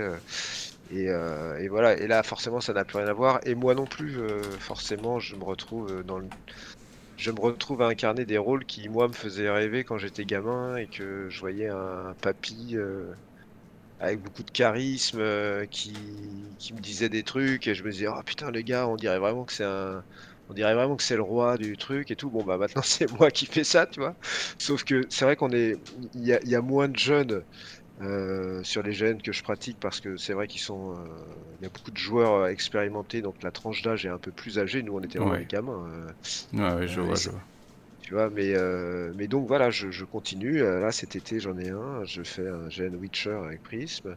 Ouais. L'année dernière, j'ai fait Stranger Town, qui était un GN Stranger Things, qui était bien rigolo. J'avais fait le Witcher avant aussi. Enfin, mais j'en C'est fais dans quel moins, mais coin de je la continue. France? Là, c'est une association bordelaise, Prism, enfin dans les coins de Bon, Bordeaux. ok. Donc c'est dans les coins de Bordeaux, ouais. Ok, ok, ok, ok. Mais je note, je note. Mais j'ai entendu parler de ces GN. Parce que mine de rien, dans le milieu du GN, on est du genre à regarder dès qu'il y a des nouveaux GN qui sortent, parce qu'on a envie de jouer tous. Et voilà. Bah oui, ouais. Et c'est à vous-même que est née l'envie assez là, il y a peu de temps, de mettre ma pierre là-dedans aussi et de peut-être d'organiser quelque chose, quoi. Ouais, Tu vois, de la même manière que c'est revenu cette envie de faire des jeux de rôle et d'avoir un peu de mettre mon expérience dedans. En fait, là, j'ai très envie d'avoir autour de moi quelques personnes et d'organiser un GN, quoi. ok. Ok, ok. Bah écoute, c'est très très bon à savoir. D'ailleurs, bah, sur ce point, si jamais tu cherches du monde, tu n'hésiteras pas à me contacter, c'est avec Ah grand oui, plaisir. pas de problème. J'ai aussi été orga sur pas mal de choses et je suis encore orga aujourd'hui. Plus sur du GN, plutôt fun dans l'ensemble, mais voilà. Non, bah écoute, très cool, très cool. Donc on a parlé jeu de rôle, on a parlé GN, on a parlé bien évidemment écriture. On est quand même sur la chaîne Esquisse Miniature, donc je vais quand même te Hmm. parler brièvement de figurines. Quelle place ont les figurines dans ta vie à toi? Est-ce que tu t'en sers quand tu faisais des parties, par exemple, sur table, sur les battle maps? Est-ce que tu fais du wargame ou est-ce que tu as fait du wargame? Bref, les figurines, ça donne quoi pour Nico? Alors, à l'époque où je faisais des jeux de rôle, j'avais des figurines. C'était les figurines en plomb à l'époque, hein. Euh, je vais essayer de les peindre avec l'aide je me rappelle d'un gars plus âgé que moi qui m'avait donné les bases et tout. Et je pense vraiment que je suis une truffe. Parce que, en fait, euh, les figurines ont donc disparu en même temps que le moment où j'ai arrêté de faire des jeux de rôle. Enfin, je les ai encore, hein, ces figurines, elles sont dans une boîte. Trop bien. Mais quand mes enfants sont nés, et enfin quelques années plus tard, il y a eu une série de figurines qui est parue chez Hachette, Warhammer, là. Ils ont Ouais. sorti d'espèces de... Ouais. Et je m'étais dit, putain, c'est un bon coup ce truc-là, parce que t'achètes le truc, t'as les figurines, la peinture, le machin, ça me C'était le paraissait pas Seigneur des cher. Anneaux, non? Non, c'était Warhammer, le Seigneur des Anneaux, Parce je l'ai qu'il y avait, pas connu. il y avait eu une collection Hachette aussi du Seigneur des Anneaux, Ah mais ouais? ouais, ouais. Donc j'avais racheté ça en fait pour mes enfants. Donc il fallait les construire, contrairement à l'époque où c'était déjà tout fait. Puis après, il fallait les peindre et en fait j'ai retrouvé ce plaisir-là avec mes gosses. Euh, et on a fait ça pendant un certain temps. Puis après, les collections étant ce qu'elles sont, les trucs qui arrivent toutes les semaines. Et au bout d'un moment, tu sais, tu te dis, il faut que j'arrête ça parce que en fait, ça va me coûter une blinde et je ne sais même pas comment je vais arriver à peindre tout ça. Et mon fils, en plus, a même plus envie de le faire, tu vois. Donc. Ouais, ouais. Mais du coup, aujourd'hui, en fait, c'est vrai que ma passion pour le jeu de rôle en numérique, c'est transposé à autre chose. C'est que comme tu disais, moi je fais des jeux de rôle narratifs, mais j'ai quand même fait cette campagne Curse of Strahd avant, Mm. qui était une campagne Donjons et Dragons. Et donc j'ai patreonisé un certain nombre d'artistes, dont un gars qui fait des tokens, hein, l'équivalent virtuel de la figurine, des tokens animés qui sont assez dingues de monstres avec des... Quand ils avancent, quand ils meurent, ils tombent, avec des animations pour chaque état, Attends, mais ça me tu dit vois. quelque chose. Tu te souviens du nom? Parce que ça me... Ah, c'est Beneos, Ah, Beneos. ouais, c'est ça. Ok. Donc lui, je le patronise depuis le début sur ses battle maps Mm. en animé, mais il a sorti un truc, tu vois, de tokens. Donc en fait, je me suis plus passionné pour les tokens que pour les figurines, tu vois. Bah, de part Euh, le fait que tu joues plus en numérique qu'en réel, quoi. Et les jeux de Bah bataille, ouais. est-ce que tu as déjà pratiqué ou jamais? Alors le seul jeu avec des figurines entre guillemets que j'ai pratiqué, alors attention parce que là tout le monde va envoyer des tomates sur ta chaîne, mais c'est Zombicide. Bah, très bien. Non, mais Tu vois, franchement, très très bien. Zombicide, j'ai pratiqué Zombicide pas mal. Mais sinon, non, parce que bah, c'est du matos, mine de rien, Ouais, et du temps. encore un autre investissement, tu vois. Mm. C'est-à-dire, tu te rends compte que bah, il faut acheter tant d'armées, de trucs, pour que ça devienne intéressant, etc. J'ai racheté, alors j'ai fait un truc atroce, hein, mais quand j'ai repris, pendant le confinement, j'ai initié mes enfants au jeu de rôle avec Chronique oubliée. Ouais, Et donc là, j'étais en full autour de la table. Et moi, pour moi, une partie de jeu de rôle autour de la table, c'est comme la partie de jeu de rôle que tu vois en dématérialisé, il faut que tout soit nickel. Donc, j'étais super stress, parce que je me disais, putain, les décors, il me faut des maps pour tous les décors, il me faut des figurines pour tout, il me faut des, et je regardais les prix, chaque figurine et tout, je me disais, putain, mais c'est un investissement de malade mis si bout à je veux bout, ouais. l'amener, ouais, si je veux l'amener au niveau de rendu. Et donc, j'ai fait un truc atroce, c'est que j'ai acheté un jeu qui s'appelle Conan, Ouais, où il y a plein de figurines. et tu t'es servi que de je- ça. Ah bah ouais, je me suis servi de plein de figurines de Conan, donc j'ai acheté des trucs qui étaient vraiment pour les parties avec mes enfants, tu vois. Ouais, ouais, je comprends. Euh, mais, euh, mais sinon, j'ai un maître de jeu donc, et ami, Lovenbruck, qui lui les imprime. J'ai compris, grâce à lui, qu'il y avait ce nouveau, cette nouvelle possibilité que nous, on n'a jamais eu à l'époque, de dire je conçois, je modélise mon modèle et je l'imprime moi-même, ce qui est quand même un truc de dingue Ouais, je au confirme. final. Ouais, ouais. Bah ouais, je pense que ça doit être le cœur un peu de votre passion là. Ouais. Ouais, ouais, ouais. Et, Bah, et- aujourd'hui, c'est une grosse claque dans le milieu du jeu de figurines, hein. L'arrivée de l'impression 3D, ça remet pas mal de choses à plat, quoi. Bah, j'imagine parce que c'est tellement kiffant d'avoir des personnages que tu peux concrétiser réellement, tu vois, en Mm. leur donnant les caractéristiques. J'ai bien évidemment pris connaissance des différents sites. Il y a un site américain sur lequel tu peux modéliser tes Héroforge? figurines là. Ouais, Aeroforge. Ouais. J'avais pensé à... D'ailleurs, je vais commander des figurines pour mes enfants Et t'as quand vu que j'ai tu peux les repris le jeu. commander en couleur? Tu peux les... Ouais, mais alors par contre, il faut vraiment C'est un cher, hein. peu C'est cher. ouais, c'est assez cher, mais après, voilà, le Vungruck, pour la campagne qu'il nous a faite, il a fait lui-même toutes les figurines, tous les trucs, à l'imprimante 3D, tu vois. Donc, j'ai vu la lumière d'un truc assez passionnant, chronophage et très onéreux, tu vois. Ouais, je Et en confirme. fait, je vais te dire un truc, ce qui m'a arrêté, c'est que, franchement, j'ai failli tomber dedans. Ce qui m'a arrêté, c'est qu'en fait, Euh, je savais pas où mettre cette imprimante et j'ai vu qu'il y avait quand même des produits assez craignos. Mm. Et comme j'avais des enfants en bas âge quand cette tentation est arrivée, je me suis dit, putain, je sais pas où je vais mettre, je vais stocker l'imprimante et les produits, tout ça. J'ai un peu flippé en me disant, ça se trouve, tu vois, ça va être trop craignos. Non, mais Euh, effectivement, ça c'est pour le moment une contrainte encore assez forte pour les imprimantes résine notamment.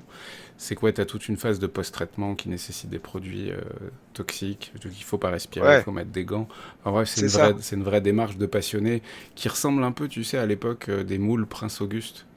Je sais pas si Ah t'as oui, je me connu ce rappelle. Si, truc-là, là, si, si, je vois. Je avec les vois, ouais. barrettes de plomb Ouais, qu'on ouais, achetait, putain. qu'on faisait fondre sur la cuisinière Si, de maman. Donc ouais. c'est ce genre de démarche un peu chiante quand même, donc faut quand même être vraiment un taré de la figurine pour avoir ça chez lui aujourd'hui, quoi. Ouais. Euh, On au- respecte, hein, on respecte les tarés de la figurine, ah hein, y non a pas de mais problème. t'inquiète, c'est un peu mon cas, hein, carrément. Du coup, ok, donc figurine, finalement pas trop, mais en fait, si un petit peu par le biais des jeux de plateau avec figurine. Zombicide, très cool, il y en a plein d'autres. Il y en a un qui s'appelle Cthulhu Wars, dans Ah, l'univers j'en de ai entendu Cthulhu. parler. Ouais, Ouais, ouais. ouais, On est vraiment sur du zombicide, mais dans l'univers de Cthulhu. Donc d'accord. c'est vraiment très très cool. Et les figurines, il y a des trucs splendides, hein. Il y a un Cthulhu énorme, vraiment immense. Ça peut même faire une statuette chez toi. Enfin, voilà. Ah ouais. C'est pas Euh, bien de me mettre des trucs Bah, comme ça dans la écoute, tête. tu jetteras un œil. Ouais, Euh, ça fait plus d'une heure déjà qu'on discute, mais moi, il y a un dernier petit sujet que j'aimerais aborder avec toi, parce ouais, que c'est pour moi un bouleversement énorme qui est en train d'arriver et dont on tous ne mesure pas euh, l'implication que ça va avoir. C'est l'arrivée de l'intelligence artificielle. mm, C'est un énorme, sujet ouais. extrêmement vaste, duquel je pense on pourrait parler pendant des heures. Je crois savoir que tu t'en sers pour tes parties de jeux de rôle, pour illustrer les parties de jeux de rôle, voilà, c'est extrêmement pratique. Mais j'aimerais avoir ton avis d'auteur. Mm. Parce que j'allais dire, je suis auteur. Non, je suis pas auteur du tout. Écrivain, je suis sculpteur de figurines. Mais moi, à ma petite échelle à moi, je vois déjà le danger arriver. Enfin, le danger. Je sais pas si tu vois ce que je veux dire. Le truc futuriste qui fait, ah, Ouais, toi ouais. bientôt, t'auras plus de Bah, Lego. Comment tu vois, comment tu perçois ça, toi? je pense que tu as raison. Le danger, il est là, il existe vraiment. Et il va entraîner la dévaluation puis la disparition de plein de métiers et plein de gens. Après, moi, comment je le vois, alors il y a deux trucs.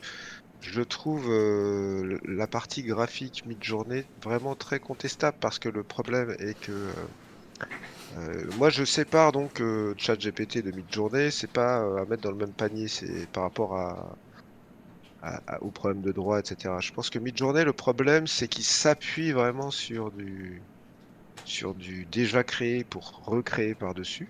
Bon, alors, c'est ce qu'on fait tous d'une certaine manière, même intellectuellement, mais ce que je veux dire, c'est que là, c'est une évidence puisque tu peux même lui donner un style. Donc, ça veut dire que à partir d'un style, il va chercher des images qui correspondent au style et puis il en fait une nouvelle. Ok. Donc ça, c'est quand même très discutable. Et c'est vrai qu'il y a deux niveaux. C'est que tant que tu l'utilises sans monétisation et sans rien qui soit de l'ordre voilà, de monétiser ta Du chaîne ou business, de faire quoi. payer Ouais, bien du sûr. business, tu vois, bah, en fait, tu fais un peu ce que tu faisais déjà, parce que moi, en fait, avant que Midjourney existe, ce que je faisais, c'est que je piquais des images partout. Je ne savais absolument pas qui avait réalisé ces images, et je les utilisais dans mes parties, et puis voilà, ça s'arrêtait là. Bon, bah là, c'est pareil, en fait. C'est-à-dire que tu piques des images partout, et puis tu en fais une nouvelle que tu mets dans tes parties, et puis voilà. Donc, tant qu'il n'y a pas de monétisation, pour moi, ça change rien dans la pratique de jeu de rôle. C'est-à-dire que c'est quand même du pillage d'images, mais en même temps, c'est pas du pillage, puisque tu ne monétises pas. C'est, ce que j'aime bien dans le jeu de rôle, c'est que c'est un truc qui est gratos aussi. Hmm. Enfin, gratos. Il y a plein de Ça trucs peut payants être dans le jeu de rôle, hein. gratos. Mais ça peut être En tout gratos, cas, ouais. ça peut être gratos, et toi, en tant que maître de jeu, bon bah, si tu devais tracer l'origine des droits de tout et demander l'autorisation, tu vois, Hmm. il n'y aurait pas de partie de jeu de rôle, quoi. Donc ça, c'est une chose. Par contre, effectivement, l'utiliser à fin professionnelle ou sortir des produits avec ça, ça me paraît très très contestable et tant qu'il n'y a pas une législation sur tout ça et que les auteurs de base bah, n'auront pas un minimum de rémunération, tu vois. Donc ça, c'est une chose. Après, ChatGPT, c'est autre chose. ChatGPT, c'est vraiment une IA que moi j'utilise énormément en jeu de rôle parce que ça me permet, tu vois, moi j'ai trois écrans quand je masterise. Sur l'écran du centre, j'ai Foundry et mes joueurs en vidéo. Sur l'écran de droite, j'ai OBS qui filme. Et sur l'écran de gauche, en général, j'ai ChatGPT. Parce qu'en fait, j'ai créé une IA ChatGPT spécialiste du mythe Lovecraftien, Ouais, ouais. que j'ai Donc t'es vraiment passé sur la prompté. V4 Oui, de oui, oui. GPT déjà. Ouais, ok. Ouais, que j'ai prompté pour ça. Et en fait, de temps en temps, mes joueurs, je dirais même assez souvent, ont des questions dont je n'ai foutrement aucune idée de la réponse, Hmm. tu vois. Et je vais utiliser l'IA pour très rapidement me donner quelques éléments de réponse. Alors j'ai plusieurs spécialistes, hein. J'ai spécialiste Lovecraftien, j'ai le spécialiste d'histoire, j'ai l'égyptologue, j'ai le, tu vois. Et en fait, ça me permet d'avoir du répondant dans des moments où l'improvisation serait compliquée parce qu'en fait, tu es obligé de sortir des dates, des noms et des lieux Bien qui sûr. existent, tu vois. Donc Bien là, sûr, bien sûr. tant que tu es en fantaisie, tu racontes n'importe quoi et c'est juste ton Hmm. imaginaire. Alors que là, il y a un truc de culture qui est quand même difficile à avoir sur tous les sujets, Ouais, sachant il y a un qu'on aspect historique indéniable dans ce genre de délire. bah, Ouais, ouais, tu ouais. vois, puis tu as toujours un joueur qui va te demander un truc sur un sujet qui n'a rien à voir, genre ah oui, mais attends, pendant l'ère victorienne, il se passait quoi? C'était quoi le truc du machin? Hmm. Et là, bah Ouais, oui, attends, j'ai le supplément Cthulhu by Gaslight, mais là, je n'ai pas le temps de le lire, donc ouais, ouais. hop, tu vois. Donc en fait, moi, je l'utilise beaucoup pour ça. Je l'utilise aussi, par exemple, pour rédiger des articles des aides de jeu, je sais pas, des articles de journaux. Ouais. je suis capable quasiment dans une partie de te sortir 3 articles de journaux comme si ils avaient été écrits pendant la partie, tu vois. Ouais, Pourquoi? ouais, Parce je que je comprends. l'utilise. Donc en fait, pour le jeu de rôle, je trouve que c'est hyper intéressant. Pour plein d'autres, enfin, je veux dire, Alors, ChatGPT, je pense que je te garantis que pour l'organisation de GN, c'est aussi ouais. formidable. Pour Ah ouais? sortir des aides de jeu, en fait, Ah oui, oui, même en bah cours oui. de jeu, etc. Enfin, c'est un truc Bah, de dingue. ça rédige hyper vite Hmm, et voilà quoi. Et puis si c'est bien prompté, ça rédige bien en plus. hmm. Donc voilà. Après, ce qui, voilà, dans mes autres activités, notamment l'écriture de romans, euh, ce qui est assez clair, c'est que je pense qu'il y a beaucoup, beaucoup de romanciers qui ont testé, euh, dont moi. Mais en fait, enfin, moi, je vois que la limite en fait de ChatGPT, c'est que, en fait, quand tu écris des romans, tu sais qu'il y a énormément de choses qui ne sont pas dites. C'est-à-dire que il y a, justement parce que une histoire de roman, c'est une histoire que tu écris sur 5, 6 mois ou 7 mois, elle est assez longue. Il y a des choses que tu écris et qui ont un rapport avec des choses que tu diras plus tard, qui sous-entendent des choses que Le, tu as déjà dites ou que tu diras, ou tu vois, la et tout, temporalité. ouais, et toute cette dimension un peu de second degré ou cette dimension un peu qui va naître dans la tête du lecteur. Si tu veux, ChatGPT est très premier degré, c'est-à-dire Hmm, tu lui demandes de décrire une forêt, et tu lui décris une situation, il te décrit la situation, la forêt, point barre. Mais il va pas induire l'émotion le ou le pouvoir de la suspense suggestion. ou non, Ouais. il a pas. Bah, Hmm, et ça, en fait, je pense que si tu devais le prompter pour ça, tu passerais plus de temps à lui expliquer. Et d'ailleurs, il n'y arriverait pas que à l'écrire toi-même, quoi. hmm, Et en fait, ça revient presque à dire que pour que ChatGPT puisse t'écrire un chapitre correct, il faut que tu sois capable de l'écrire mieux que lui. hmm. Bah, donc, a priori, c'est l'inverse que, que les gens recherchent, Mais, bien c'est-à-dire de sûr. lui demander de faire un truc que tu n'es pas capable de faire, tu vois.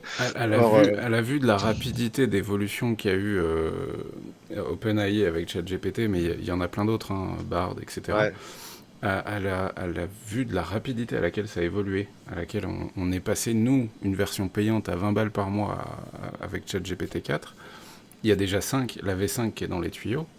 Il y a de plus en plus de spécialistes qui s'accordent à dire qu'on se rapproche de l'IA générale, donc tu sais, de cette IA qui va être capable vraiment de reproduire et de nous surpasser dans tous les domaines, même les domaines de l'émotion, de la suggestion, du second degré, troisième degré, etc.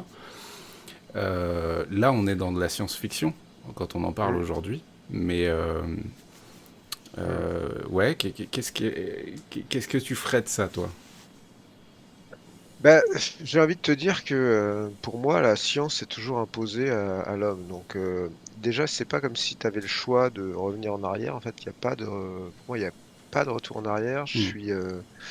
Je pense que la seule chose que l'homme puisse faire, c'est de s'adapter à l'évolution technologique, parce qu'en fait, t'as pas le choix. Elle va se faire que tu le veuilles ou pas. Alors, j'avais écouté une interview d'un des ingénieurs, des créateurs du deep learning, là, c'est un Français, je sais plus comment il s'appelle, qui travaille Oui. pour Google maintenant, qui disait que à chaque vraiment bond technologique, et c'est vrai que là on a du mal, enfin nous non, mais je pense que le monde a du mal, plein de gens ont du mal à comprendre à quel point c'est peut-être beaucoup plus puissant qu'Internet, etc. Ce qui est en train de se passer, c'est un bon technologique qui nous amène effectivement dans de la science-fiction directement. Mais en fait, à chaque fois que ça s'est passé, il y a eu ceux qui ont lutté contre et ceux qui Pris sont ça allés comme un dedans. nouvel outil, ouais. Ouais. Et en fait, il s'est créé des siècles de retard entre les uns et les autres. Des fossés, C'est-à-dire quoi. que Donc l'écart. des fossés, ouais, des Hmm, fossés technologiques, des fossés après à tous les niveaux. hmm. Parce qu'en fait, ça infuse dans tout. Donc l'éducation, enfin, tout va. Moi, je vois mes enfants à l'école. Ça va être, je pense, que ça va être très compliqué là dans quelques années de dire Ouais. à un gamin, ah, il faut que tu apprennes ça par cœur. Il va te dire, mais pourquoi en fait, je tape sur mon, je tape et on me dit ce que c'est. Tu vois, Ouais, donc en fait, il y a un truc où ça remet en question tout, toute ouais. la manière dont on a, dont l'apprentissage se fait. Donc en fait, pour moi, il faut vraiment le prendre comme un outil. Et moi, ce qui me passionne, c'est justement de comprendre. à quoi sert cet outil et comment manipuler cet outil. Je trouve que mon utilisation, je sens bien qu'elle est grossière, Hmm. tu vois? Même si je suis au courant et cetera, je sens que cet outil est beaucoup plus puissant, tu vois? Que ce que C'est tu en comme fais si toi. ouais, c'est comme si Ouais, je vois, je vois. tu vois? Et je pense que c'est compliqué encore de mentaliser, la manière dont on pourrait, l'utiliser pour qu'il change complètement nos vies et cetera. Après, est-ce que c'est bien qu'il change nos vies et tout? J'aime pas on n'a pas le recul pour s'en rendre compte, tu vois? Ce qui est sûr, c'est qu'il y a des gens qui vont dont le métier va disparaître. Enfin, Ouais, déjà, il y a des trucs qui paraissent évidents. La traduction, ouais, enfin, ouais.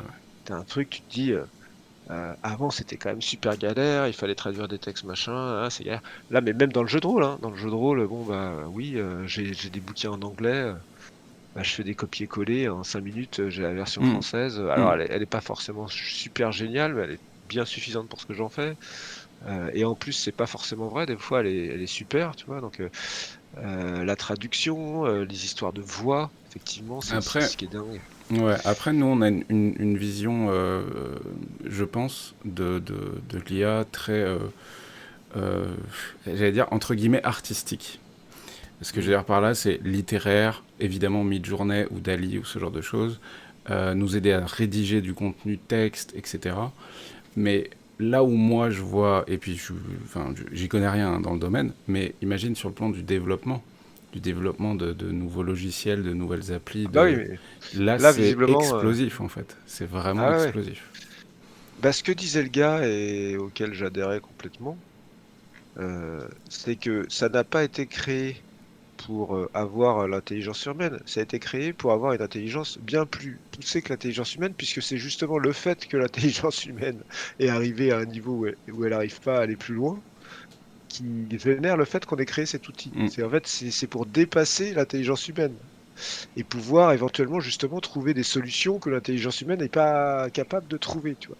Donc effectivement, là on est en plein, enfin on est dans la SF, des années 90, c'est-à-dire qu'on est vraiment dans l'idée de, bah, on a créé un truc qui va être plus intelligent que nous, C'est donc ça, effectivement Terminator, Skynet. ouais, à un moment il va se dire qu'on est complètement con et donc là, qu'est-ce qu'il va faire, tu vois? C'est ça, c'est ça. Effectivement, mais tu peux te le dire parce qu'en plus je pense que c'est vrai, je pense qu'il y a un risque, il y a un risque de qui, parce que, ce truc-là est toujours quand même une histoire de tuyau, il n'existe pas comme ça, il sort pas de nulle part. Il y a des gens qui lui donnent, un corpus de valeurs quoi, Mm. morales presque, Mm. qui lui disent: «Bon, bah, tu es ChatGPT, donc attention, tu non, quand c'est, des nazis, tu Voilà dis ton non, dogme. quand c'est» ouais, tu vois? Ton dogme, c'est ça. Mm. Alors, c'est sûr que tu crées, l'équivalent de ChatGPT en méga extrémiste. Il Ça- aura des idées, que tu vois? Enfin, ce que je veux dire, c'est que et je vois pas pourquoi ça ne se ferait pas, en fait. Je vois pas pourquoi il y aurait pas une intelligence du mal, Mais j'ai une pas de doute, intelligence au même titre que toi, tu as créé une IA capable de te répondre à tes questions sur Cthulhu. Le même un taré qui prendrait l'idée de faire lire Mein Kampf à l'IA et en faire une IA complètement perchée, tu vois. ah bah, ouais, il peut y avoir une intelligence supérieure du mal, qui sera créée, ça c'est sûr qu'elle sera créée, beh, il y a pas de raison, tu vois? Alors Je vois pas juste, pourquoi ouais, ouais, justement, je suis en train, en ce moment, pas pendant qu'on discute, mais en ce moment, moi, tu sais, je peins, je sculpte, etc. J'écoute du coup beaucoup de tes actuels plays sur ta chaîne, et je me fais en ce moment Paradis perdu. ah ouais.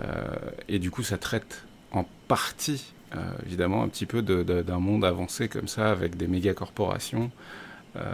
et puis un fossé énorme, justement, entre des gens qui ont finalement pas grand-chose et d'autres qui sont tout en haut de la hiérarchie.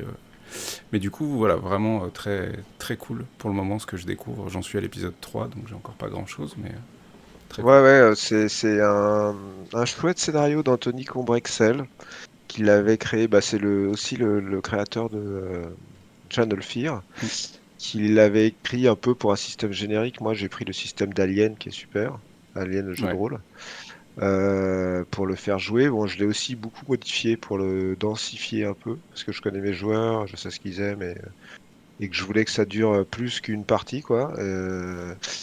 Et par contre, c'est voilà, c'est vraiment le monde post-industriel d'Alien, donc à la fois il y a ces thématiques-là et à la fois il y a le côté un peu, bah, on est dans des vieilles stations rouillées.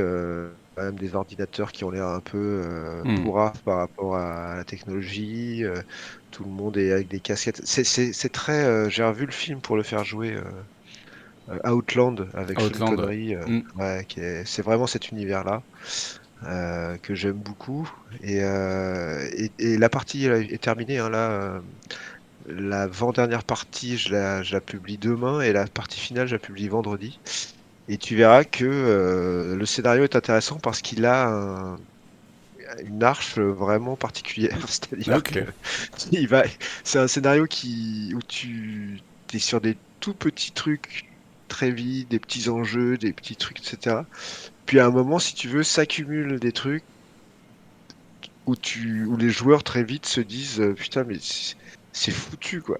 Ouais, Et en je vois. fait, c'est assez intéressant de voir comment tout dérape en fait dans une partie et les réactions des joueurs quoi. C'est le plaisir de maître de jeu, c'est quand même de voir comment comment ces cerveaux humains essayent de s'échapper pour survivre quoi. Bah, carrément, carrément. Écoute, génial. Moi, je passe un excellent moment. Ça pourrait durer encore bien longtemps, mais ça fait déjà plus d'une heure et quart qu'on est ensemble. Peut-être qu'on pourra remettre ça une autre fois pour continuer Avec d'étoffer plaisir, nos propos, tu vois. avec plaisir. Juste pour finir, j'ai quelques questions. Si tu devais conseiller l'un de tes bouquins à quelqu'un qui l'achèterait à Noël pour l'offrir ou pour lui-même, ce serait lequel? Donc là, je suis en Euh, sous-entendu de te demander celui dont tu es le plus fier, tu vois. Plus fier, c'est dur parce qu'on peut pas choisir entre ses Ouais, enfants. Et très je sincèrement, suis d'accord. chaque bouquin est un moment de ma vie. Hmm, Donc c'est difficile. Par contre, pour un public comme, enfin qui nous ressemble, on va dire, hmm, dont je connais un peu quelques caractéristiques, je conseillerais La nuit n'est jamais complète, ok. qui est un thriller en huis clos qui se passe dans un désert quelque part et qui voilà, qui est plutôt un peu horrifique, très flippant. Bon, Voilà. la nuit n'est jamais complète. Eh ben, écoute, c'est Ouais. noté. Ensuite, est-ce que tu conseillerais actuellement, enfin, on est en 2023, au moment où on tourne tout ça, est-ce qu'il y aurait une série ou un film que tu aurais envie de conseiller euh, en ce moment? Un truc qui t'a marqué récemment, tu vois? Franchement, la dernière série que j'ai vue qui m'est marquée, c'est Silo. Silo, je crois que c'est une série Apple, il me Putain, semble, qui est l'adaptation du livre Silo. C'est de la SF. C'est Ouais, des gens qui sont coincés dans un silo. ok. Ils savent pas pourquoi, en forme d'hélice. Il y a toute une société qui s'est faite dans ce silo sur 50 étages. Et le monde, ça ressemble un peu à Fallout hein, pour les gamers. Moi, je suis un gros fan de Euh, Fallout, justement. ouais, moi, je suis un ultra fan de Fallout. Moi, Fallout, c'est le Panthéon du jeu pour Ouais, moi. pareil. J'ai fait tous les Fallout. Et Je suis en train de me refaire le cette 4. idée de, ouais, il y a cette idée je les mode maintenant, moi, Ouais. les Fallout. J'ai vraiment le plaisir de les modder. Mais il y a cette idée, voilà, de l'abri, quoi. Hmm. Euh, mais c'est vraiment une bonne série avec beaucoup de suspense. C'est bien fait parce que en fait c'est compliqué d'arriver à tenir une histoire qui se passe que en intérieur comme ça En huis clos, ouais. ouais dans un abri où tu retrouves les mêmes personnages etc. Les décors sont super mais quand même très vite enfermés et ils s'en sortent quand même super bien. Le monde existe vraiment et il y a des cliffhangers de dingue. Bon moi j'avais lu le bouquin donc ça me spoilait quand même beaucoup mais en tout cas la série est vraiment réussie. Donc Silo. Ouais, Ok, mon donc conseil. Silo sur, c'est sur Apple TV, effectivement. Ouais. Ouais, Bah tu vois, du coup, je vais regarder ça. Parce que donc c'est un conseil que tu voilà, qui marche tout de suite parce que je vais regarder ça. bah, si t'aimes Fallout, tu vas aimer Silo, c'est sûr. Bon, bah trop. T'as vu qu'il y a une série Ouais, en j'ai vu. préparation là? Je sais pas du tout ce que ça va être, mais bah, de toute façon, je serais hyper fan de l'avoir. Hein, Ouais. Toujours, toujours un peu risqué d'adapter des séries issues de jeux vidéo, ce genre de choses. Il y a toujours une partie du public qui va venir se mettre en porte-à-faux à l'idée de découvrir ça, et puis d'autres qui vont dire oh, non, c'est cool, comme Witcher par exemple. ouais, c'est clair. Bah, moi, j'ai craché dessus pendant je ne sais pas combien de temps. parce que je trouvais que c'était pas possible que ça soit Henry Cavill qui joue The Witcher. Enfin, dès le début du casting, j'étais genre super vénère et tout parce que je venais de faire le dernier opus et je me disais à la limite Matt Mikkelsen, mais c'est pas possible que ça soit Henry Cavill, etc. Puis après, au final, bon bah, je l'ai regardé quoi. Ouais, Bon ouais, après, je pense que le jeu est bien plus fort que la série, mais ça, c'est parce qu'aussi un jeu et une série télé, c'est pas la même chose, et que t'as pas c'est la un même jeu de implication. rôle. Ouais. Hmm. Ouais, moi j'ai joué 200 heures, donc forcément la série télé, bah, j'y ai passé 12 heures, donc je peux pas m'attacher non plus autant, tu Bien vois. sûr, Enfin, bien sûr. mais d'ailleurs, on pourra, si on refait ça une fois, on pourra parler de ce que c'est qu'adapter justement un livre ou une licence dans un autre format. Ouais, Parce que sur un ça, autre média. ouais, ça, je l'ai fait et il y a plein de choses à dire là-dessus. Eh ben écoute, tu vois, c'est une super idée, c'est avec un immense plaisir parce que c'est très agréable de parler avec toi. Donc avant de dire au revoir à tout le monde, je tiens juste à préciser qu'en lien dans la description de cette vidéo, il y a le lien de la chaîne YouTube DM Nico, donc la chaîne de Nico Takian, où il partage essentiellement sa passion du jeu de rôle, hein, avec beaucoup d'actual play de qualité, avec des joueurs vraiment au top. Euh, Bah, c'est enfin de gentil, tout, je vais leur dire. ouais, tu peux leur dire à tous, vraiment très cool. Ah, Donc c'est cool. n'hésitez pas à aller vous abonner quand même à sa chaîne, parce que alors je suis sur le cul de constater que t'as très peu d'abonnés. Je ne comprends pas au vu de la qualité Bah, de. écoute, ça tient peut-être au fait que je n'ai jamais fait de publicité pour cette chaîne du tout et que surtout, très sincèrement, quand j'ai créé cette chaîne, c'était vraiment parce que je ne voulais pas perdre la richesse de ces parties, C'est un, tu vois. c'est un cloud. Ouais, c'est-à-dire qu'à un moment, je me suis dit, putain, le temps que je passe à préparer ces parties, le kiff que c'est de les jouer, on ne peut pas, ça peut pas être une œuvre éphémère, quoi. Ça peut pas être Ouais, ça. ouais, Je me suis ouais, dit, je comprends. je veux, quand je ferai un papy, me repasser les masses de derrière la tête en entier, comme tu vois. Donc en fait, je me suis petit à petit pris au jeu de ça. C'est-à-dire qu'au début, ça n'avait aucun, c'était même pas. J'ai choisi YouTube parce que c'était le plus pratique, tu vois. Mais Ouais, le plus simple. Ouais. et puis il y a des gens qui sont arrivés petit à petit, qui ont commencé à mettre des commentaires. Et puis tu vois, et en fait, petit à petit, je me suis pris au jeu. Donc c'est devenu de plus en plus dans des codes d'une chaîne YouTube. Et voilà, on est arrivé à 500 personnes, mais sans que c'est juste par le bouche à oreille des gens Hmm. qui ont entendu parler de la campagne et des autres parties, tu vois. Mais c'est vrai qu'aujourd'hui, en fait, bah, je me surprends à vouloir faire des petits programmes et tout pour expliquer aux gens, parce que parce qu'après, on est dans un truc de passionné et que quand on se retrouve entre passionnés, il y a vachement de bienveillance et on est content de. Bah, c'est comme ça qu'on s'est rencontrés, hein. On s'est Ouais, ouais, rencontrés parce ouais. qu'il y a un des auditeurs qui te connaissait et qui nous a mis en contact et tout. Donc, tu vois, à un moment après, bah, tu te dis oui, bon, bah, ok, donc c'est pas juste c'est pas juste pour quand je serai vieux, c'est aussi, je peux aussi en faire profiter tout le monde Un moyen maintenant de faire si des les gens. rencontres aussi, bien sûr. Bah ouais, ouais, ouais. Bon, eh ben écoute, c'est cool. Bah, je trouve que ça conclut super bien ce premier entretien, cette première discussion qu'on a passée ensemble. Je te remercie sincèrement. Merci à tous les gens qui nous ont écoutés jusqu'au bout. Peut-être que vous étiez en train de peindre, en train d'écrire une partie de jeu de rôle, en train de je ne sais faire quoi d'autre pendant que vous nous écoutiez, mais merci à vous. Nico, je te laisse le mot de la fin. Je te remercie encore de m'avoir accordé ce moment avec toi et puis à très vite. Bah écoute, le mot de la fin, ça va être bon jeu, hein. Voilà, Ouais, de manière c'est bien. totalement classique.